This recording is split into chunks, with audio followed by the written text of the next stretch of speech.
Good afternoon and welcome to the 2022 InnoPower Minority Business Conference. My name is Ivory Salmon. I'm the Vice President and Business Banking Relationship Manager for KeyBank. Some of the world's most prominent athletes have climbed their way to the top, not just in their stellar abilities on the court or on the field, but in their prowess in the business world. The secret to maintaining their legacy is in their ability to make money moves outside of the court or the field. Nowadays, it's just as important having a business reputation as it is having a championship title associated with your name. Smart investments, good partnerships, and good sponsorships will create the pathway for wealth going forward. Today, our panelists has played professional sports at the highest level and will discuss with us today a little bit about their journey. Welcome to the discussion. We're so excited to have all of you today. I'll make a brief introduction and then I'll ask you to share a little bit about yourself and a little bit about your journey. First off, we have Ronnie Brown. Ronnie is with Caliber Wealth Consulting Financial Advisor. Welcome to the discussion, Ronnie. Thank you so much. I appreciate you for having me, and I'm excited to join, everyone in this conversation. Thank you so much. Would you mind sharing a little bit about yourself and your background for the good of the group? Absolutely. So, to just kind of let you know, I grew up in Northwest Georgia, in a small town called Cartersville. Humble beginnings, like many people say. Great community, but challenged environment through influence. And so sport became my escape, both baseball and football. I'm the youngest of three, had an older brother, older sister. And so just growing up in that environment, I was heavily influenced to do sports like my older brother. And so growing up in that, that became the escape. And so going to college, pursuing that, being able to be, drafted and selected the second overall pick in 2005 NFL draft, that presented some challenges just growing up how I did because I hadn't had the access and exposure to financial literacy, financial education, because I come from an environment where, we were trying to make it from, month to month, and so you were trying to survive. And so all of a sudden being in an environment where I could thrive, it was just an adjustment. And so trying to find the places and the people in place to assist me in that, that's how I kind of found the passion of this part of it, being a part of a group, starting up a community bank, and then, going on and pursuing the rest of my career, playing 10 years professional, but then also transitioning now into corporate America as a financial advisor to be able to assist other people in that journey who, like myself, didn't really have that financial education piece growing up. That's awesome. Thank you for sharing that. Welcome to the discussion. Next, we have Jovan Barnes. Jovan is Vice President, Football, Independent Sports, and Entertainment. Jovan, would you mind sharing a little bit about yourself? Yeah, thank you for having me. Again, my name is Jovan Barnes. I was also in the 2005 draft class, but I did not get drafted. I was an undrafted free agent. Played with the New York Jets for a couple of years and played in NFL Europe. Bounced around and eventually became a sports agent. I'm a son of a sports agent. I've been watching individuals go down this path ever since I was a little kid.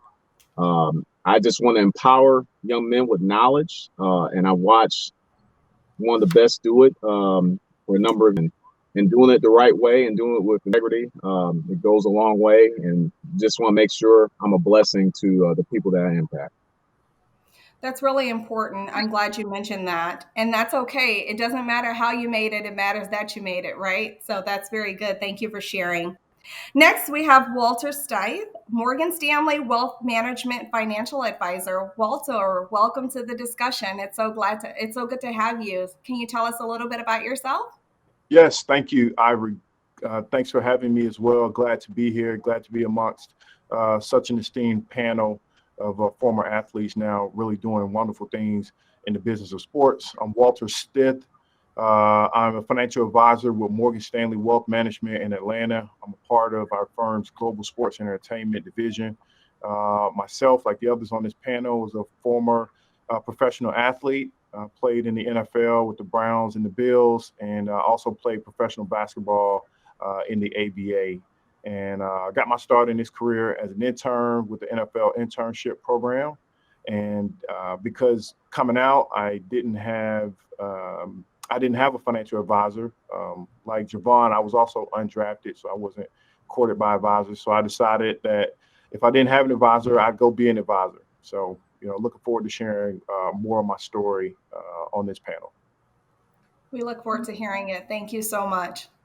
And last but not least, we have Mr. Eddie Gill, who's lead advisor with Wise Financial, Northwestern Mutual. Eddie, welcome to the discussion. Yeah, thank you, Ivory. I really appreciate being here. It's an honor to be part of this group here, and I've loved hearing the different stories. Everyone has their own path, their own journey, and it's always interesting for me to kind of consume some of that information and take a little piece of it myself. I myself, born in New Jersey, moved to Denver in grade school. Born to two teenage parents, lost my father at 11 years old. He did put a basketball in my hands at a very young age, and I absolutely fell in love with it. Had a tremendous passion for it, still do. And it's been afforded me a number of different opportunities.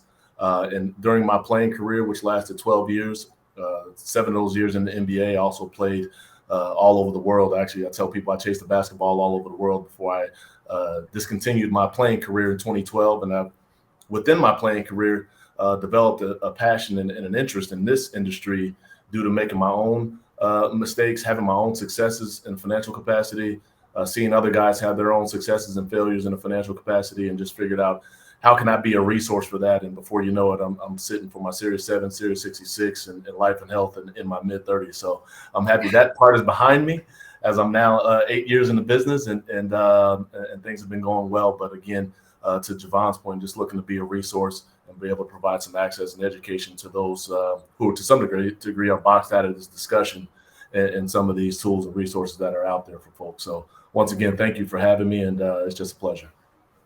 Well, it's good to meet all of you. It's a pleasure to have all of you. It's interesting, Eddie. I set for my series licenses in my mid-30s as well. So unlike any of you, if you had put a ball in my hand, I would not have known what to do with any kind of athletic ball. But I've got a couple questions for you guys as we start the discussion. So all of you guys are professional athletes. Talk to me about how your former career has kind of sort of created a platform by which you were able to leverage connections and meet with people where you are now as financial advisors. And Walter, if you don't mind, I'd like to start with you. Oh, yeah. So my former career, being a professional athlete in the NFL, I think all the guys on this panel can attest to it. Being behind that shield, right? The NFL shield presents opportunities. When you're a player, society has a high regard for athletes and, wanting to connect with them and be a part of them. So my rookie season with the Buffalo Bills, after the offseason, I took advantage of the NFL internship program. And the reason I did that was because I wanted to think about life after football, during football. And another reason was I was backing up a really, really good player. And I just kind of accepted the fact that I would probably never be that good. And that guy's Jason Peters. He's multiple Pro Bowls. He's still playing to this day. But again, I was like, what am I going to do outside of being an athlete? So I went to the Buffalo Bills director of player engagement, Paul Lancaster, and he connected me with the league office. I sent over my resume and I told him that I wanted to work on Wall Street. And I knew I wanted to be a broker and always had an interest in Wall Street, but I didn't know in what capacity. So the NFL set up interviews with two firms. My first interview was with Merrill Lynch, and I ended up not getting the internship there. And then I had a second interview with Citigroup Smith Barney, in which Morgan Stanley bought from Citigroup back in 2008. It became Morgan Stanley Smith Barney, and then just Morgan Stanley. So I started as an intern. When that summer, I worked with a lady named Carol Glazier, and also worked with another advisor named Rob Schmidt. And at the time, Carol Glazier was at the top of her game. She was a Forbes top wealth advisor, and Rob was a young advisor. And the reason they put me with those two individuals was they wanted me to gain experience from an advisor who had a well-established book, as well as a young advisor who was growing his book of business. So I got to see both aspects of what it takes to be successful. That's awesome. Yeah. That's awesome. So that's how I got in. That's awesome. Thank you so much for sharing that. So we've got a couple more questions for you guys that I think are kind of interesting. So most professional athletes, as they enter their career, they come up upon a large sum of money. Can you speak a little bit to how that impacted you and some of the decisions you made early on? Jovan, would you take that one? Yes, I didn't get a whole bunch of money being undrafted, but it was more than I've seen in my whole life. And what I did like other young people. I went to the store and bought up a whole bunch of clothes and a little bit of jewelry. Now, I should have known better because I grew up with a sports agent, and one of his best friends is a financial advisor. And I did not listen to neither one of them because they both taught me to have a foundation, walk before you can run, make sure you have a budget, make sure that you game plan for your financial future. I did not, but eventually I did learn my lesson, and I did what I was told. So a lot of these individuals they go into this and their eyes get really big, and they make ill-wise decisions. And you want to make sure that you educate these young people about taking that first step before you can do the whole leaps and bounds. And that's why I really got into this business, so I can prevent these individuals from making those mistakes. Jovan, you bring up a really good point, and I'm just kind of curious. And Eddie, this question will be for you. How does your experience, as you reflect on your experiences as a newer athlete, how does it impact the advice that you give to your clients today? Yeah, that's a great question. I think we all lean on our experiences, right? And we're able to provide the most wisdom and insight when you're able to lean on some real hard life, tangible experience, right? So having to Javon's point, once you first come into any sum of money coming out of college, unless you grew up with money, you probably didn't have a whole lot when you first came out of college, right? So there's an opportunity to have a long learning curve and make a lot of different mistakes, or a short one. And I think a lot of it revolves around just the education prior to, but making sure you have a solid foundation of people around you initially. And to the point of me kind of leaning on my experiences, what I did or didn't do, and what I saw in the locker room, that, amongst my own teammates, being able to share those messages with guys that are coming up now and kind of pay it forward to some degree, making sure that they understand that being able to start healthy, good habits early on are far easier than trying to correct those 5, 6, 7 years down the road if you're fortunate enough to play that long, because that's one of the main things. As an 18, 19, 20, 21-year-old, oftentimes you don't think that this thing is ever going to stop, right? You think you're going to continue to have these opportunities, the doors will continue to open, and just the reality of the business is that it's a young man's game, both football and basketball, regardless to your sport to some degree, it's a young man's game.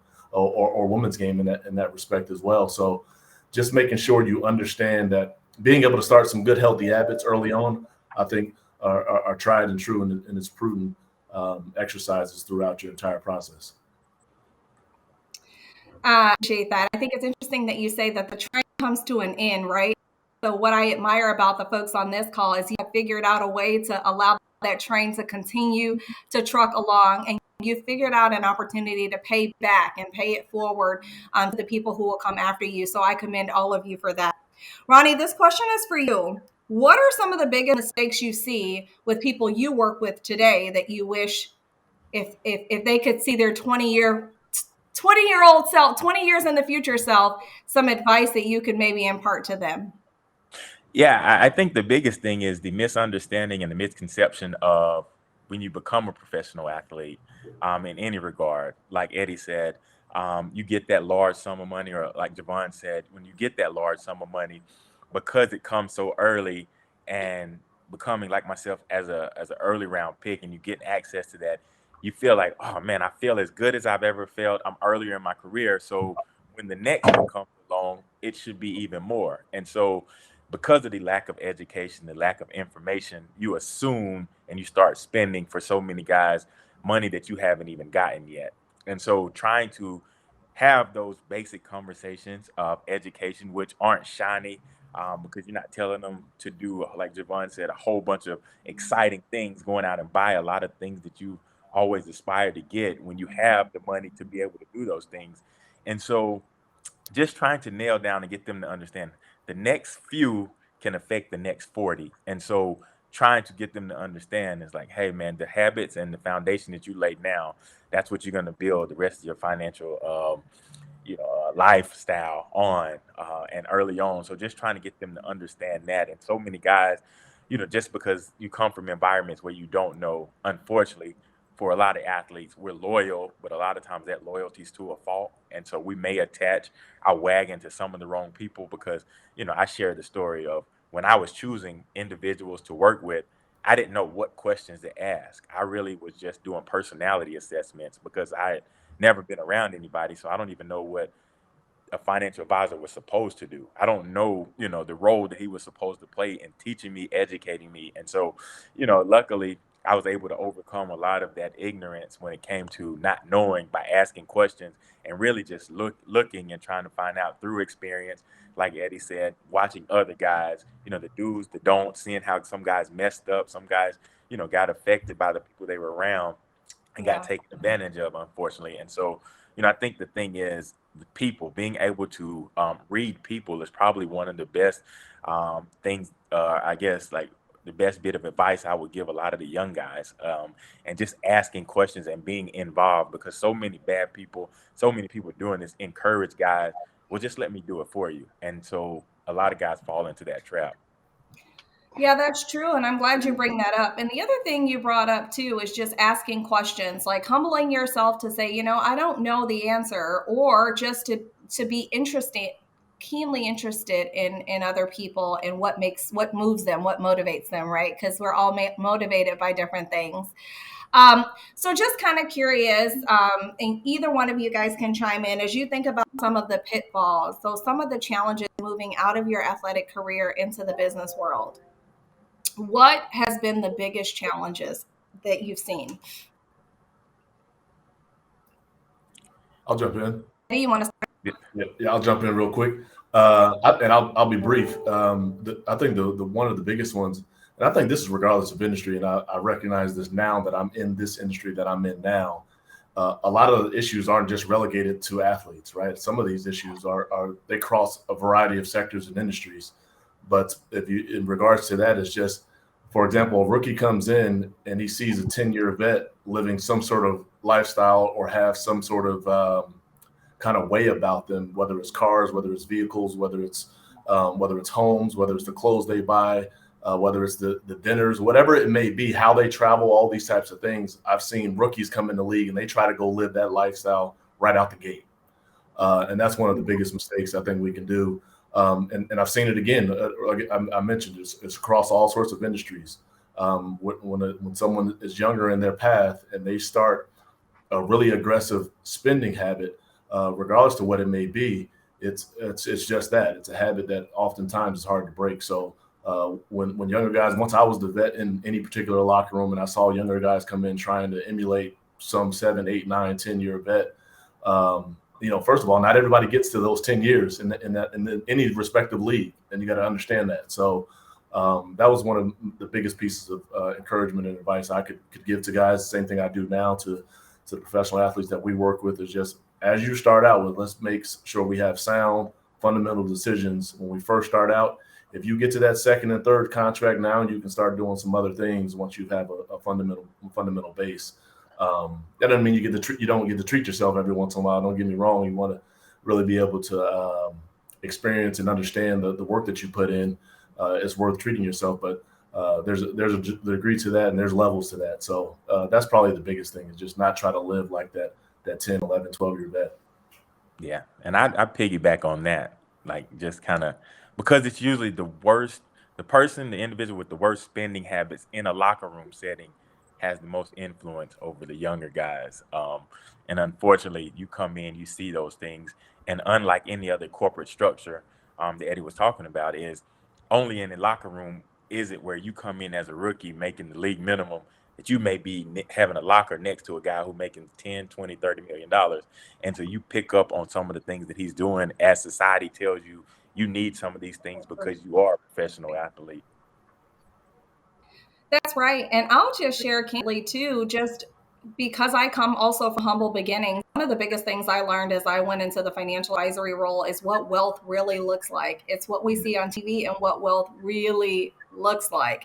And it doesn't look like big jewelry and fancy cars. I mean, it really doesn't. And when you pay attention to what a lot of the wealthy people that we work with, how they live their lives, you cannot see it on them as they walk down the street, if you know what I mean. And I think that's contrary to the way many of us grew up. You know, when you had money, you bought stuff and you wanted to show it off. So yeah, I'm going to turn my camera off just for 1 second because I have to plug in my PC, but I want to kind of continue the discussion. So I will ask this one last question, or this one question, I should say.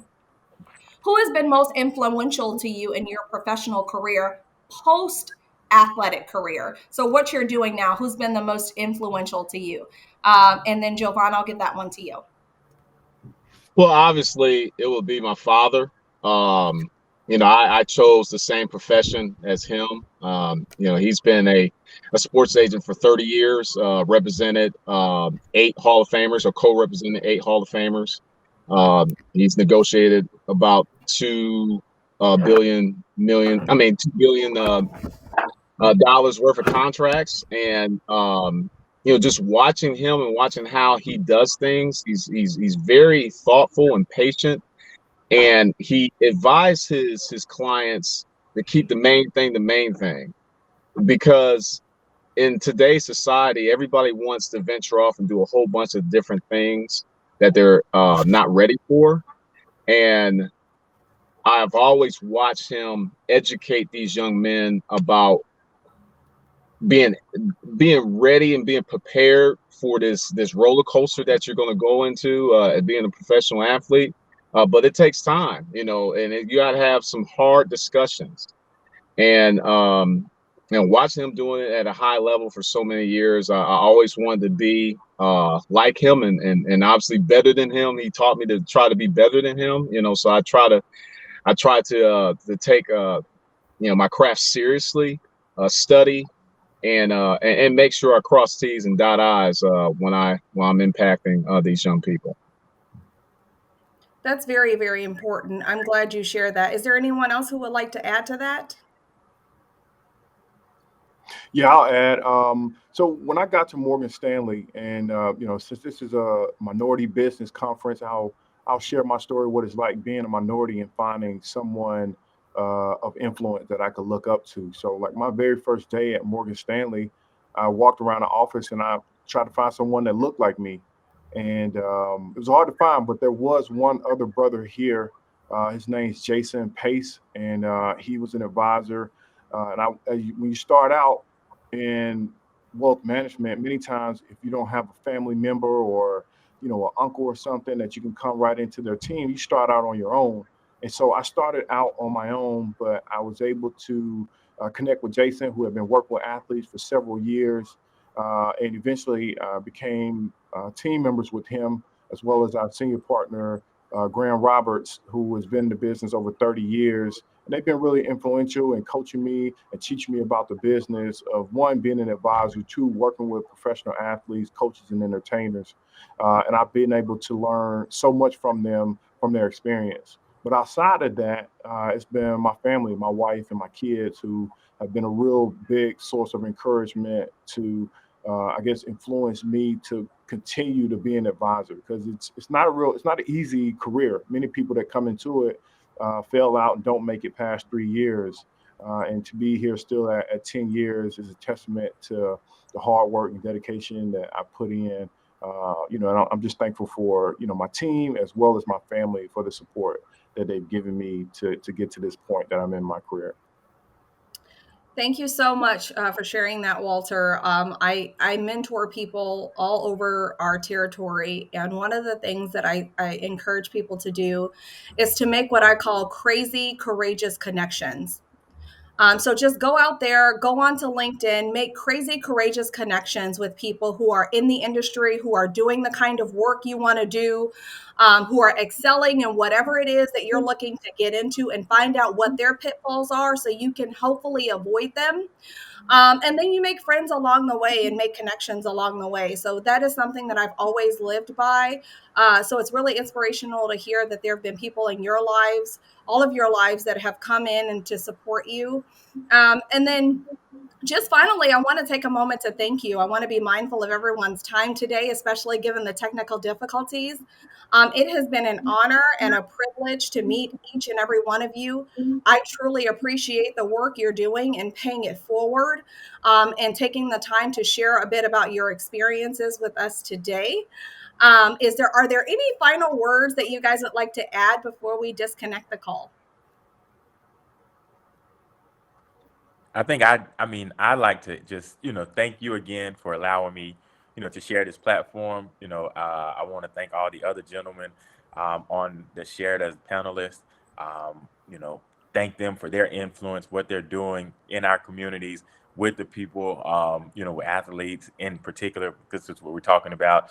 And then just all of those individuals watching this, just understanding that, we all have to start somewhere, and every great journey or every great destination starts with a single step. And so, just stay motivated, work your way up, and just keep educating and empowering yourself, and knowing that, hey man, just take it one day at a time, and you can get to where you want to be financially, and just taking those steps and being able to know that it is possible. That's exactly right. And what a great way to close us out. Once again, I want to thank everyone for joining today. This has been the 2022 InnoPower Minority Business Conference, and I'm Ivory Salmon, your moderator. And let's hear a word from our sponsors. Thank you so much, everyone.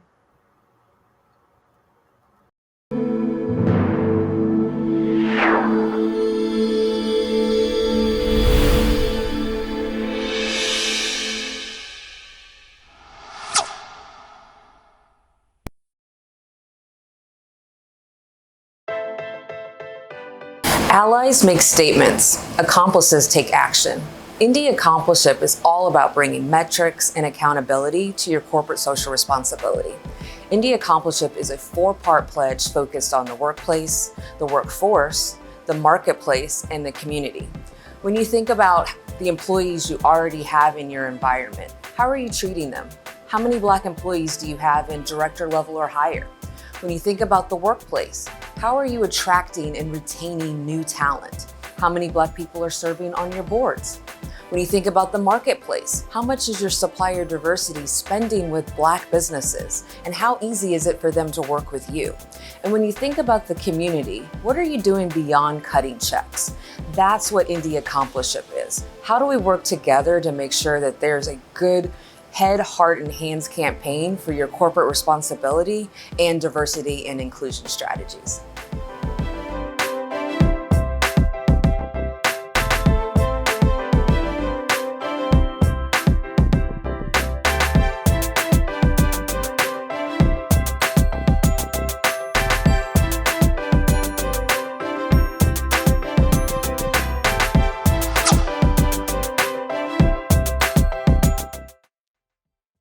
Good afternoon and welcome to the 2022 InnoPower Minority Business Conference. My name is Adrienne Sims, and I am the Vice President of Human Resources at One America. Today, athletes are becoming increasingly more interested in establishing themselves as entrepreneurs by enhancing their business acumen and pursuing various business interests. In many respects, the 21st century athlete is his or her own enterprise. My guest today is the CEO and co-founder of Rise Sports Enterprises.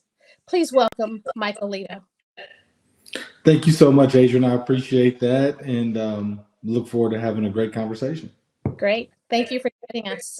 Michael, you have such an interesting background, and sports has been a central point in your life. Why don't you share the highlights of your background with our audience? Yeah, I'm originally from Fort Wayne, Indiana, and currently reside in Dallas, Texas, in the Frisco area. And as you stated, I played football my whole life, played multiple sports, but football was my main sport. And played at Bishop Lewis High School, won a state championship, went to a couple. I was a big recruit, didn't have the academics out of high school, unfortunately, and ended up going to junior college in Pasadena, California, and was going to go to Ohio State. Decided to come back home because I had a son at 18 that's now 21 and studying finance at UNT here in Dallas. And so I came home and went to NAIA school, went to St. Francis, and was a two-time All-American there, and went to a couple national championships and did really, really well. And then ended up starting my first business in college, which was a sports training organization that I was a co-founder and CEO of for 15 years, and then sold it to a private equity firm and got exposed to mergers, acquisitions, business development, really developed a passion for, I was already an entrepreneur, but developed a passion for the process and strategy of entrepreneurship, and led me to where I am today. And Michael, describe for me what ignited your passion for starting Rise Sports Advisors. You know, so being an athlete my whole life, as already mentioned, and being an entrepreneur, my first company, and the private equity firm that bought in with me and ended up buying me out, when they surrounded me as the current CEO of the organization with a strategic integration team that really was about governance and education and support. I was in athletics and I was around it. I was like, man, I want to provide that same support for athletes. Like, I feel like they work their whole lives to get to a place of a professional level, to get some earning power. But when they get there, they're illegitimately prepared to really how to manage it or leverage it. And unfortunately, a lot of people want to help them and do things for them, but they're not really trying to empower them. I mean, it's just like coaching. It takes a lot of effort and time to teach someone and train someone to coach someone in something that they just never been exposed to when it comes to definitely entrepreneurship. And I like to say that it's one thing to be good fiscally with finance, but a lot of people who are financial advisors are not entrepreneurs. And so that's not what they're called to really help someone do. Most of the time, entrepreneurs have success and have liquidity, and then they go to a financial advisor to diversify. They don't typically help them achieve the wealth. They help them sustain the wealth. And so it kind of just came in my passion where I wanted to help empower athletes and really see them leverage and benefit, and their families benefit, quite honestly, from all the hard work they've done all the years to get to this place.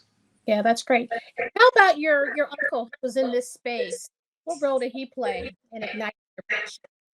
It was huge because it was proximity, right? It was, although he was the best in the world at what he did at the time, he was the most meek and humble person I ever met in my life, where sometimes when you see a meek person that's not arrogant, it's like, can he really be the best? Do you really have to be an a-hole or, this aggressive person? And he just wasn't. He was, it was about, he operated on principle and code. And so I adopted a lot of those things. And so I never sacrificed my principles. And I mean, I'm a little bit more aggressive and I'm a little bit more passionate than he was naturally, but I definitely operate by the same code and principle. So Michael, why don't you describe your typical client?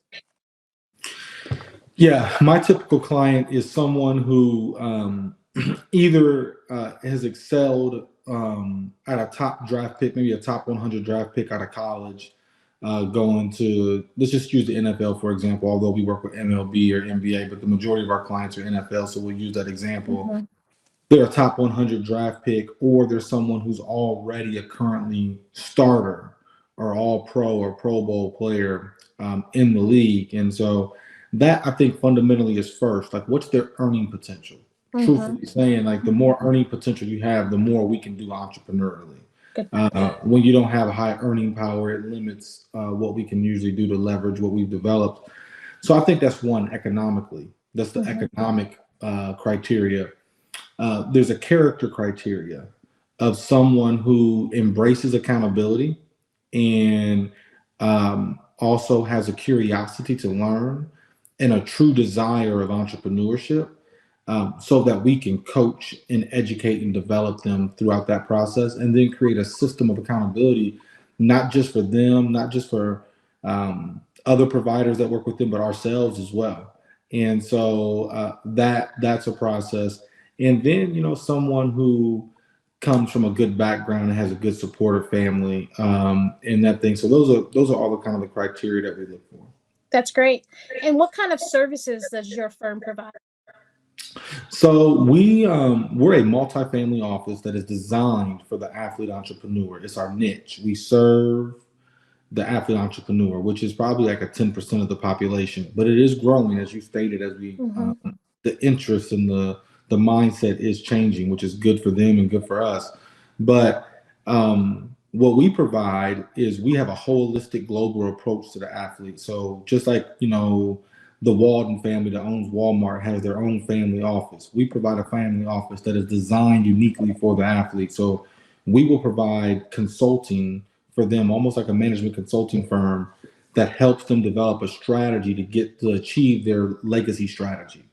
After this game's over in 10 years, let's just say, what am I going to do? What's the next phase of my life? And how do I leverage this platform to build a platform that lasts for generations? And so we develop a strategy that we reverse engineer to get them there. And within that strategy is accountability and check marks on things that we got to do to get to where they say they want to go. Secondarily, we provide an exclusive network.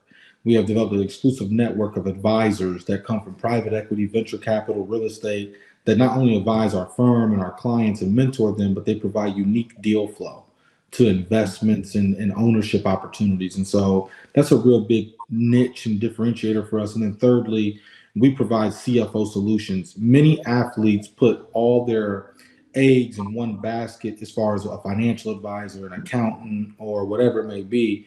We provide a system of governance where there are so many checks and balances that it's virtually impossible for an athlete to get taken advantage of. That's great. And for those of us not familiar with the term deal flow, define what that means. Deal flow is investment opportunities. Obviously we talk about the 1% of the population, and we talk about there's levels to access, right? Access is key. Access is everything. And for minorities, for us, a lot of the time we don't get that kind of access. It's for our counterparts. And what we've done, people assume because athletes are talented and they're on TV that they get this unique access, but they really don't. What they get is access from their peers, their friends, their family members, or if they choose this one financial advisor, which they typically do, their sphere of opportunities all through that one individual, that one person. And so what we provide is a network of experts, like I said earlier, in real estate, private equity, venture capital, from the Midwest to the South to the East Coast, West Coast, that provide investment opportunities for our guys to participate in people that truly don't need them. They got more money than them. They already got investors, but it's providing them a unique opportunity to participate as well. That's great. Thank you for the clarification. So your continued success really illustrates the importance of Black entrepreneurs. What are the critical factors that you found to be important in your success? Oh man, there's a lot of things, and so one of the things I would talk about would be proximity. I think that when I brought up my uncle earlier, a lot of the time when we grow up, whatever our background is I'm just going to speak as being a Black male. What gave me the hope to be where I am today was that I was in close proximity to Eugene Parker. And because I could touch, feel, and see him, and I could be in his house, and I could watch him work with Deion Sanders or Rod Woodson or Derek Brooks, I had the hope to say, wow, I'm within proximity. That could be me. I could do that. And I think many times and often that our kids don't have a proximity to us that make it. I think one of the fundamental things that I find with our Black community at times, and I talk to some of my friends openly about this that are peers of mine in business, is that, we tend to, when one of us make it, our empathy gets really low for the larger group of our people.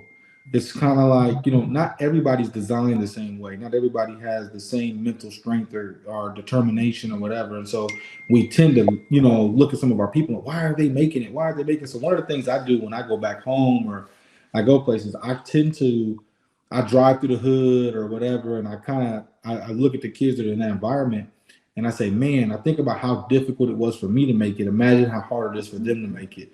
So I think it's just, continuing to have an empathy, but then also proximity, making sure that we get within close to our people to let them know, touch, feel that, hey, this is the possibility. This is what I could be. Yeah, that's great. Right. And so I would say outside of that is understanding your authentic self. I think many times as Black entrepreneurs, where we live in quote unquote a white world in the United States, we feel like we have to code switch and we have to adjust and do all these things to get to a certain point. And in that place, it's kind of like, what does it mean to gain the world but die to yourself?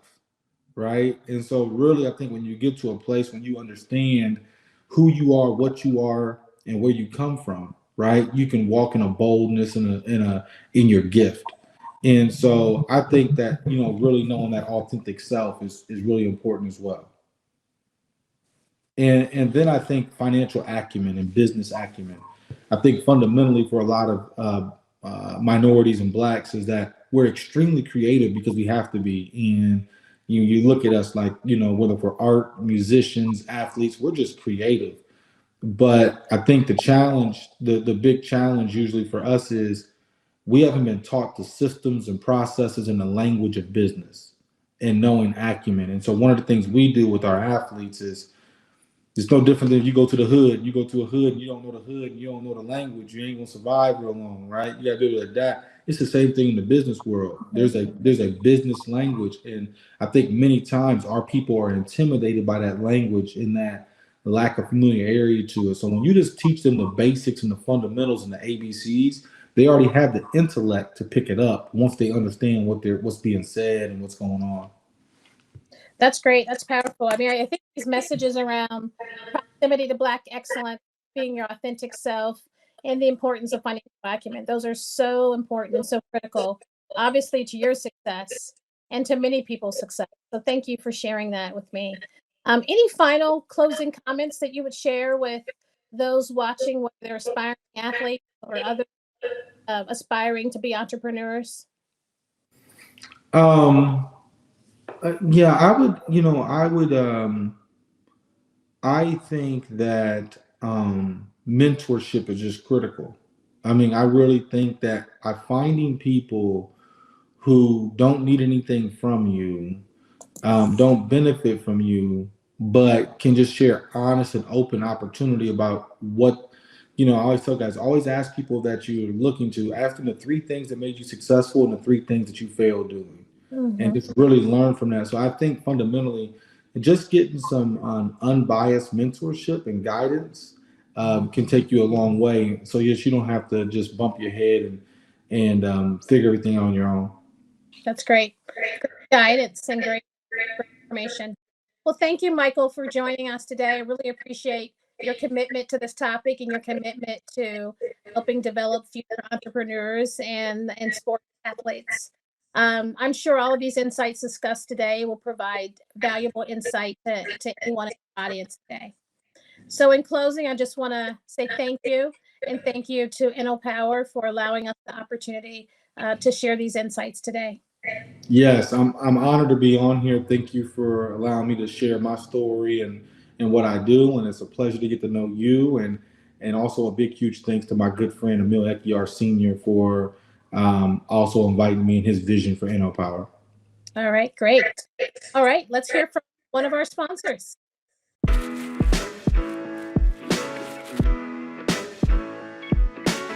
Marcus Graham Project is really an incubator and an identifier of talent. We are in existence because, for a lot of us, our entry point into our respective careers sat at tables where we were underrepresented or not represented at all. And the Marcus Graham Project really is about connecting people with other individuals who are aspiring to do more and be more, and connecting them with people to help them navigate through their early career and be successful in that way. For us, the decision to engage with Marcus Graham Project was about talent pipelines and thinking about how we can be intentional in engaging young people for creative and marketing projects. And that's why it was important for this time to really think about Marcus Graham Project as being that organization that can bring forward a different talent pool for us to look at and consider, but also provide them opportunities to be more marketable as well. I knew I needed and wanted to bring the program to Indianapolis. And the first organization that I thought of were the Indiana Pacers, the Indiana Fever, and the entire Pacer Sports and Entertainment organization. 8 cities now, and bringing it here is truly special because understanding the need and the amount of talent that's not only in the Midwest, but specifically in Indianapolis, it shows how much the roots that we've planted and the seeds we planted today will truly grow into fruitful seeds and fruit in the future. So. It was a true experience to make you feel like a hometown hero, but then also people who aren't from here, who are from all over. It gave them a taste of Midwestern hospitality. The Pacers rolled out the red carpet for sure. I wasn't really confident about what I can bring to the table when it comes to marketing, events, and sports. This gave me the exposure that I needed to show my skill sets and prove to myself again that I actually do have these skills to be a sports marketer. 1, 2, 3, say let's do more!